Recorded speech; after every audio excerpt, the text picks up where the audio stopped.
All right, today we're going to try something a little different. I want you to forget your phone, forget your digital watch, and just for a few minutes, let's look at a completely different way of seeing the day. We're going to unlock a story our ancestors wrote in the sky, using nothing but the sun and some beautiful ancient symbols. Let's get into it. Just think about that for a second.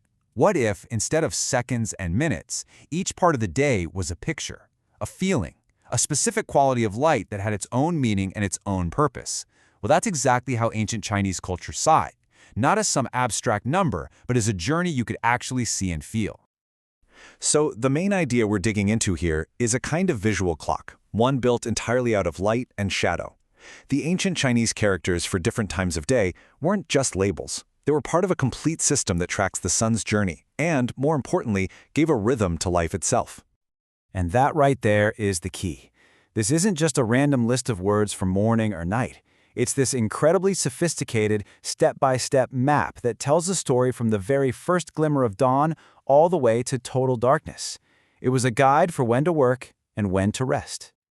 Okay, so let's start where the day begins, at dawn. And you might be surprised to see just how much detail and energy was packed into these first few hours.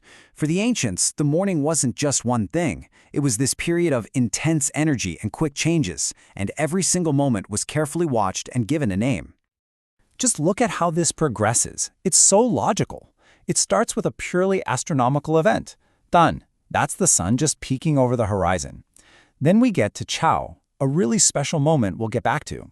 Next is Cháo, when the whole sky is finally bright. And only then, after all that observation, does it turn to the human response, Chén, the actual act of getting up. It's this beautiful flow from watching the world to acting in it. Let's zoom in on that character, Zhao, because it's just fascinating. This isn't just about light, it's about balance. It captures that brief, almost magical window of time when the sun is up, but you can still see the moon in the sky. For them, this symbolized a perfect harmony of yin and yang, day and night, just coexisting for a moment. It's a whole cosmic idea in a single symbol. So from that gentle harmony of the morning, we are now ramping up to the day's big climax. The sun is at its highest point. This is the time for maximum energy, for maximum action, for the hardest work of the day, and it's all represented by these characters that just scream intense brightness. And this idea of peak energy is just perfectly captured in the character Gao. The meaning is so simple and powerful. The sun has cleared the trees. There are no more obstacles, no more shadows. It's just pure, brilliant, direct sunlight. And here's the best part. It's literally a picture. You can see it right there. You've got Ri, the symbol for the sun, sitting directly on top of Mu, the symbol for a tree. Sun over the tree. It's such an intuitive, brilliant way to show the idea of bright, clear light. And you know, this wasn't just a weather report. This moment, represented by Gao, was seen as the absolute peak of yang energy during the day.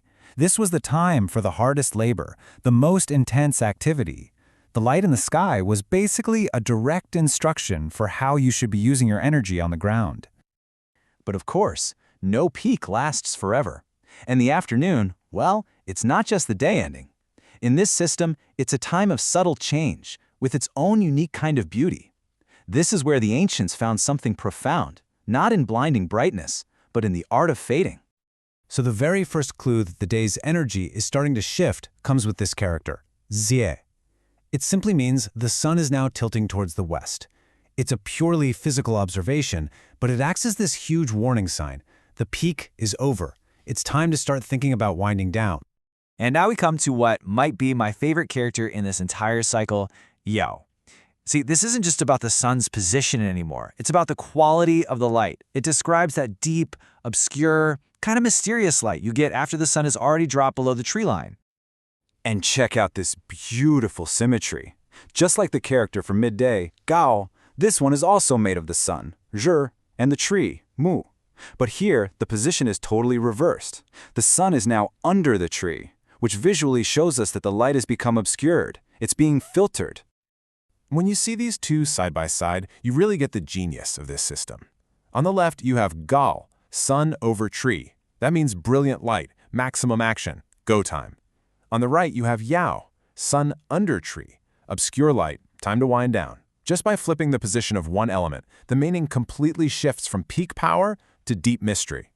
It's an entire philosophy of the day's energy, right there in 2 pictures.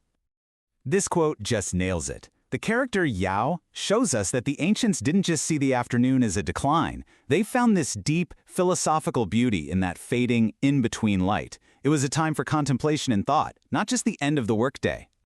And so our journey across the sky comes to a close. The final characters of the day guide us out of that fading light and into the finality of night. And they really emphasize the cultural importance of completion, of rest, and of getting ready for the whole cycle to start again. So here's the final descent. First, we get Mu, which is the evening. Think of this as the transition time. Time to stop work, head home. It's the buffer. And then comes Huan, when night falls. And this is absolute. All activity, social and physical, officially ends. The world enters a state of rest. And here you see that perfect symmetry of the day. We started with Chén, the human act of waking up and starting the action. We end with Huan, the final signal to cease all action. One kicks off the rise of yang energy, the other establishes the rule of yin. It's a perfect, balanced cycle of action and rest. So when you look at the whole cycle laid out, the day is clearly split into 2 halves, each with its own personality and its own cultural value. The first half, dawn to noon, is all about action, brightness, and diligence. The second half, from afternoon into the night, is all about rest, subtlety, and contemplation. Life was meant to be lived in sync with this natural rhythm. And really, that brings us to our final thought. This ancient clock wasn't just a way to tell time, it was a philosophy for how to live. It had these moments built right into it for balance, for peak effort, and most importantly, for rest. So the question for us is, in our 24/7, always-on world, what can we learn from a clock that knew how to stop?